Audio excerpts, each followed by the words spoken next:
Welcome to the Purpose for Life podcast. I'm your host, Suzanne Roberts. I'm the author of It's Deeper Than That and the founder of The Great Reconnection.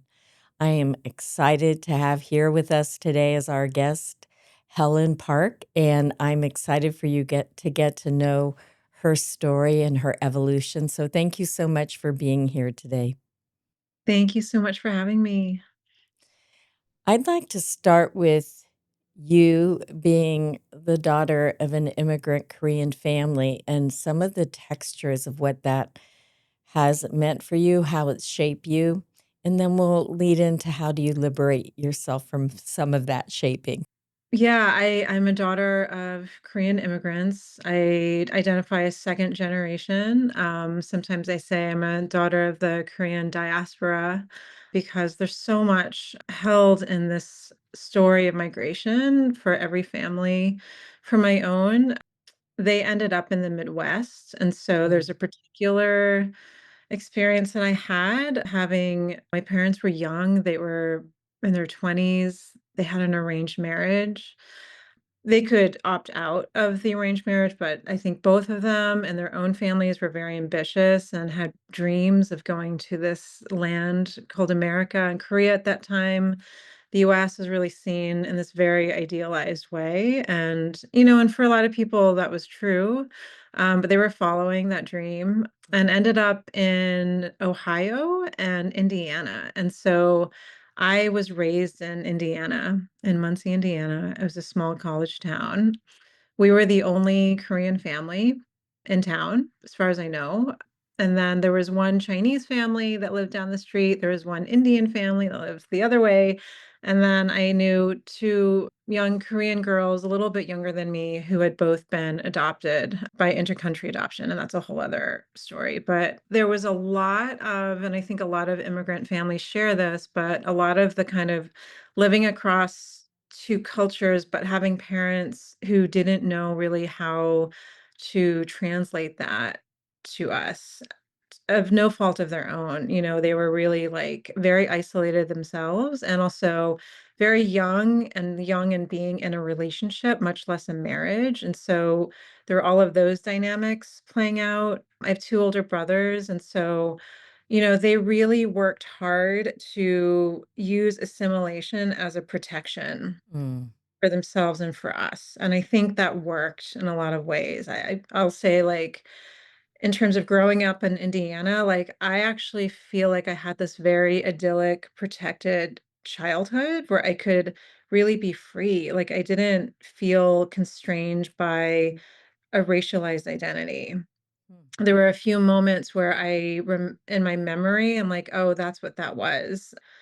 At the time, I was really free of that, and I really have to credit my parents for creating that because I do know that they haven't disclosed everything, but I absolutely know that they experienced all kinds of racism and I'm sure just microaggressions left and right. I mean, this was like I was born in 76, and so they arrived in the late 60s. So, yeah, I know that they experienced a lot and a lot that they didn't share. But, I was also like in the family, I was the youngest, the only daughter, and also like the total black sheep of the family. So I was creative. I was from an early age. No one else in my immediate family of origin was, at least not obviously. My brother's really into sports and all the things that sort of socially you're supposed to be into, but I really, when I was like coming into my own as a teenager, was just into like all the weird things that scared them. And as immigrant parents who came, mm, sacrificed a lot, really try to protect us. And then I was kind of doing things that looked very risky to them and unsafe. And so that for me is where like another layer on top of like the just like the bicultural translation issue. And then not only that, but I was like very into more alternative, or I hate that word, but like, kind of countercultural things that even kind of maybe a standard middle American would not truly understand. So for them, it was very scary who I was. Yeah, there was a lot of stuff going on, a lot of gender, like Korea is a very patriarchal society. And so my dad, even though he was really trying to be a very like assimilated immigrant, there were unspoken ways that like gender expectations and role expectations were played out, but never explained. So it was very confusing. There was like a reality inside the home, and then you stepped out, and then it was like, but this doesn't match what I was doing inside the home. And we were really having to kind of figure that out on our own, not even with really, much explanation from our parents other than, well, that's just how it is. Yeah, it was very layered, very complex for various reasons. I think culture, gender, being in the Midwest, like all of these things were big contexts that shape things. Did your parents speak Korean in the home? Do you speak Korean? And did they try to maintain some Korean traditions? So they spoke Korean to each other. They tried to teach Korean to my brothers and I, but we were very resistant. And also we were surrounded by no one else spoke Korean around us. So it was a really kind of a losing battle. They didn't fight it. They were just kind of, I think they just kind of gave up after a while. I would say I had a very like passive understanding because I heard it around me all the time. And they would still speak Korean to us, even though we didn't understand. But somehow, like, like, okay, she's telling me to go practice piano or whatever, So, like, there were things that were kind of passively passed through. But yeah, we didn't learn. I wish now, of course, I wish that we had. And I think, in the home, I always talk about how my mom, in addition to working part-time as a nurse, I remember her always making two meals. And she made like the American meal for me and my brothers, and then always had the Korean food for my dad and herself. And so we were like around the food and we heard the language. And every once in a while, like there would be some occasion where they'd put me in a hanbok, which is the Korean dress, traditional dress for some, like multicultural event at the university. But other than that, there wasn't much, it was really, they were working hard. We were all in our lives just trying to be who we were as best we could. And they were very, yeah, they were very busy. So there wasn't a lot of time spent in general together, but certainly not talking about culture or Korea. And will you talk about your evolution as a sacred artist, is what I would call it. I'm not sure what you call it, but how Mm. have you grown throughout the years? And take us to, is it your great uncle or great great Mhm. uncle? Great uncle. Great example. Yes, yes. I love this question. So I think like, when I was 16 or 17, I something happened spiritually for me where I really just like lit on fire. And again, it was the time of in Muncie at that time was a really vibrant spiritual culture, even though it wasn't like very explicitly identified as that. But like my closest friend, like her father was an Ayurvedic doctor. They were doing TM all the time. There was like, my friends were kind of like this really wild mix of like anarchists and feminists and just like people who are really into like, Eastern spirituality. So I actually like on my own, because I was actually raised Catholic, but I was very drawn to like Buddhism and Native American spirituality. And so I think those two like cosmologies were really exciting to me.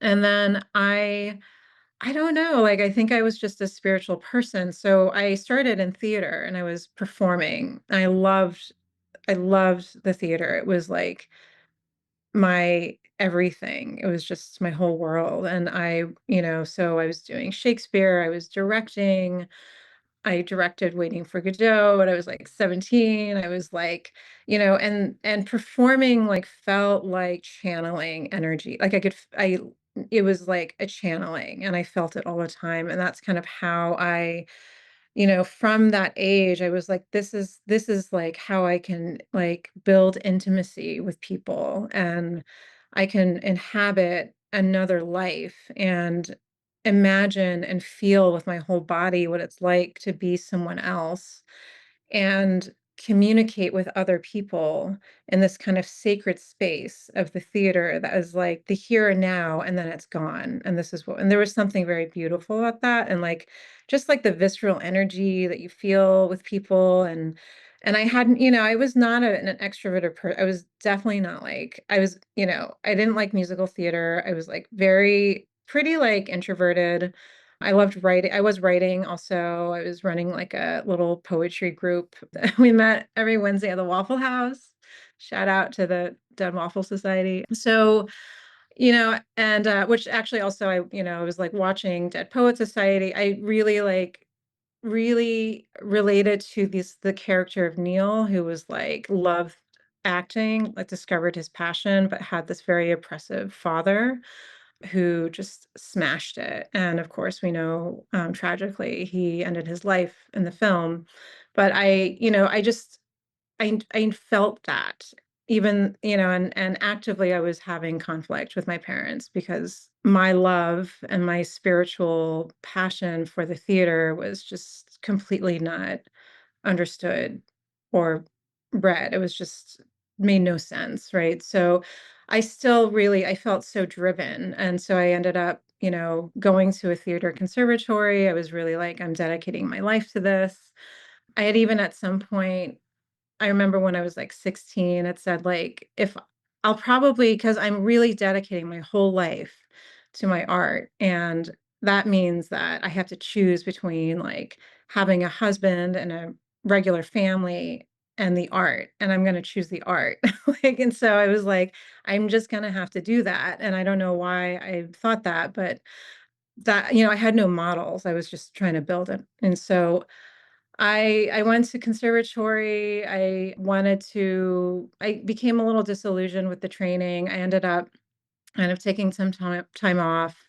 I was pursuing like performance studies, which is the kind of taking cultural anthropology and theater together and looking at the art of performance more conceptually. I was getting into like film and video, so my creative practice, like it started in performance, but gradually it started kind of like morphing and expanding. And over time, I guess I would describe my creative self as like kind of constantly in evolution because I'm really excited about like all the different ways that we can channel the spiritual through art. And so it kind of evolved eventually into image making and filmmaking and then into like video installation and using like putting video in public spaces also to connect with a public. So there was something always relational about the work also.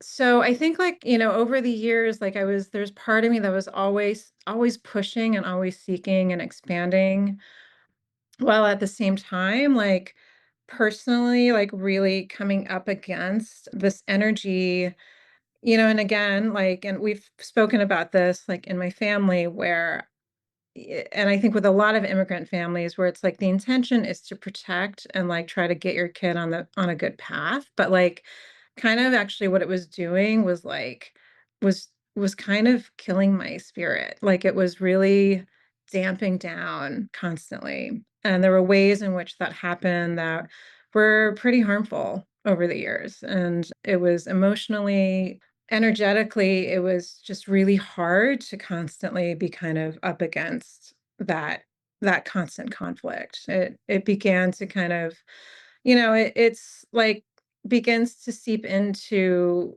your psyche in ways Mhm. where even though you're like, I know that this is the right thing, but I keep getting the messages subtly and explicitly that it is absolutely not. And I am actually, that there's embarrassment and there's shame around who I was. And and the belief that I was like lost. I was this confused kid where actually I was like really driven and clear about my path, like so much so. And so I guess the next kind of part of it is that kind of over many years took a toll, and also it's hard, it's hard to be an artist. It's like it's the hustle, you're grant writing, you're like if you're not in academia, which I didn't want to follow, like it's just a constant hustle if you're not independently wealthy. So I think some things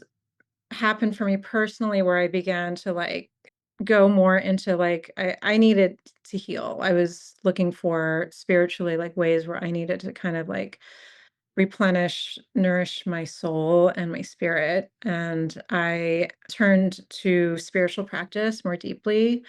I went into Buddhist practice very deeply, and that was a really, just finding that refuge was incredible. It was kind of like, this is, also because it's such an applied practice. You don't have to believe, um, you know, a God, but you can take the teachings and apply it directly to life. And that direct experience was something I could really connect with. And so discovering the Buddha Dharma was like really opened things up. It eventually did bring me into going back to school and getting a degree in social work to become a therapist. So and I see kind of this as another, it was a transition where I felt like I needed to fully immerse myself into that world. I stepped back from my creative practice so that I could fully immerse into the training.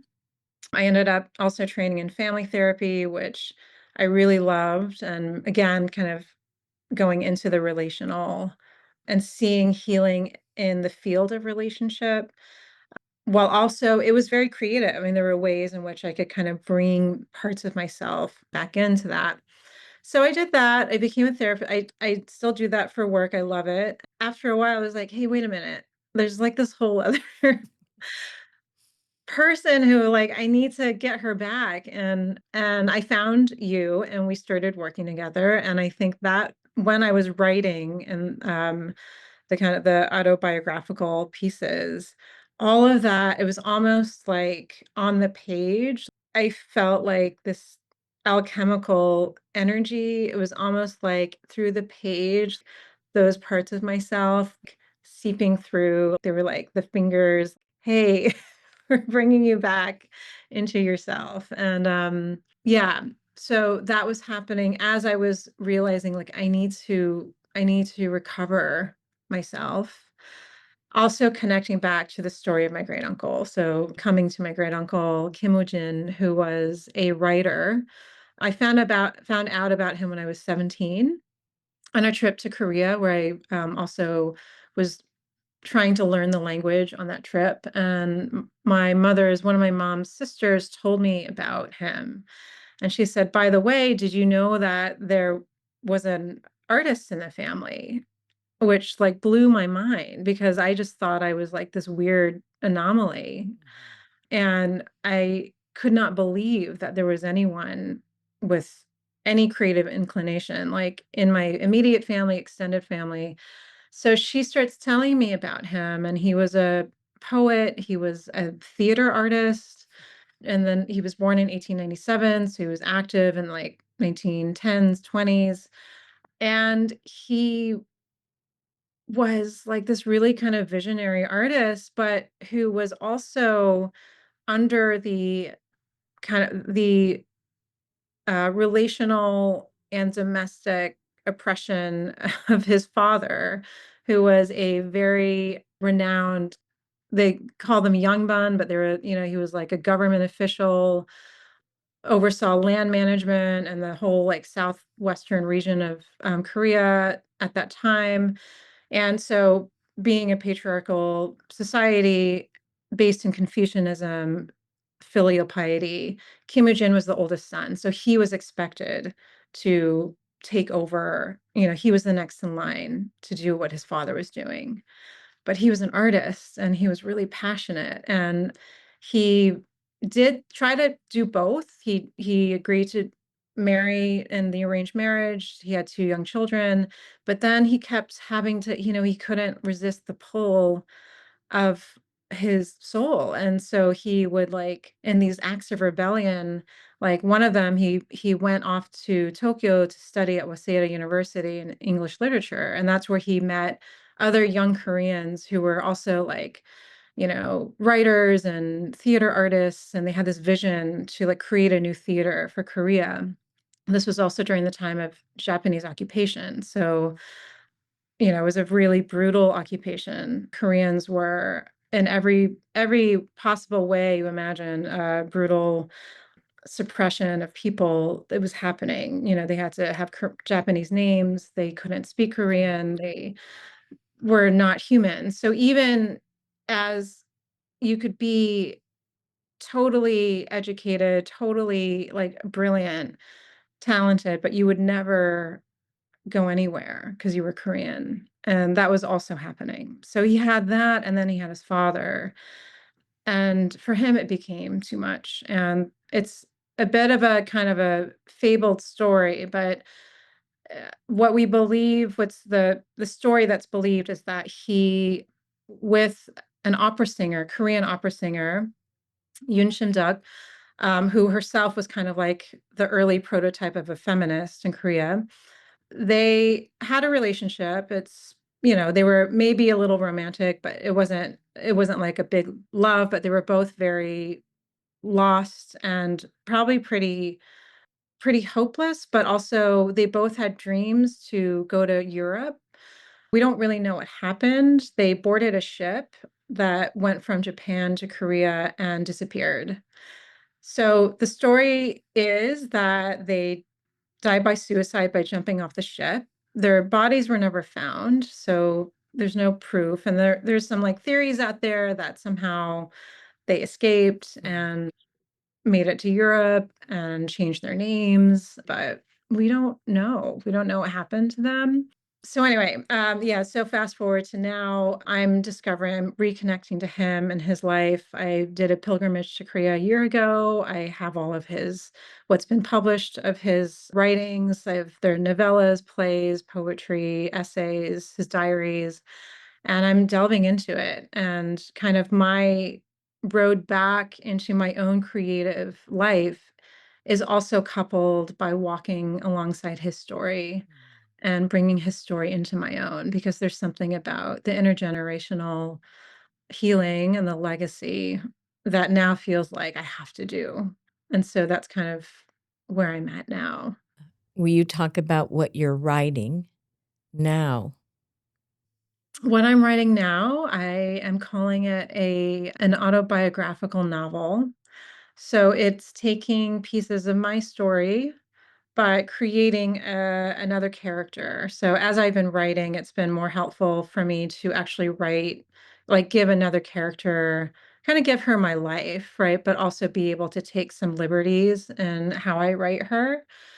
And it's interesting, like as I've been doing it that way, I'm like, oh, this is actually very similar to acting when I I was was gonna like say. playing, playing a role, somehow like having that transitional space of another person helps me really access something deeper, having that distance, that aesthetic difference. So that's that part. And then Kim and Jin's story, in a way, it's kind of like I'm trying to actually take, historical facts, but there's also, because there's so much unknown about who he was, I only know him through his work.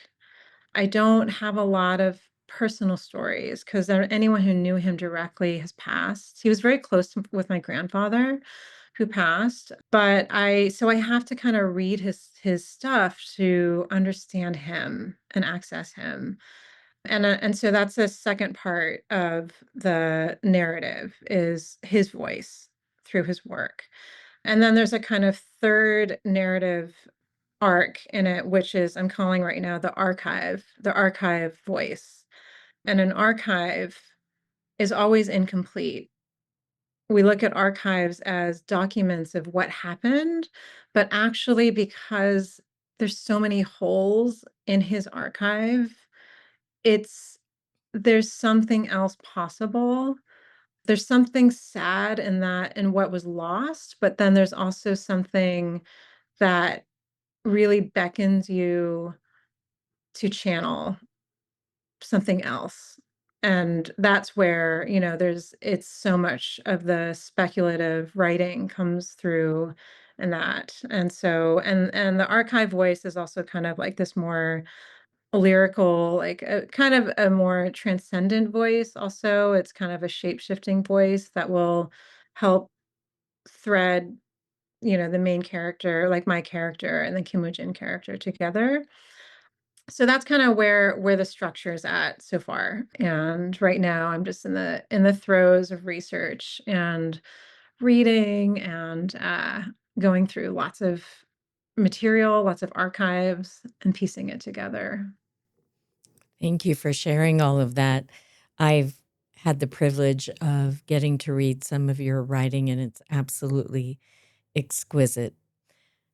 We're going to have to begin to wind down here. I do want to just acknowledge the journey of spiritual expression through creativity that's relational. Mm. That's a common theme all along in your whole entire journey. And also, um, the way that you're talking about writing this book is bringing every part of you together in, also family system healing. And it's just like beautiful. It's very profound and meaningful. And I'm excited for the world to have it when it arrives. I love to ask my guests, what do you think the purpose for life is? Oh, wow, what a big question. I think the purpose for life is to find your truest expression of love, of the big love that we're all a part of. Thank you. I love that. Thank you. How can people get a hold of you? A couple ways. I have an email, which is hkpark at, and it's the last part is my website, which is societemai.com. That's French for SOCIETEMAI.com. Great. Thank you. And that's the name of your website and that's your email. Yeah. Thank you, Helen, so much for being here today. And thank you, listeners, for tuning in today. Subscribe so you can continue to know what's coming. We have guest after guest living life on purpose from varied backgrounds, and we're inspired by each and every one of them. If you have any questions for us, let us know. And thank you for listening. And until next time, this is the Purpose for Life podcast.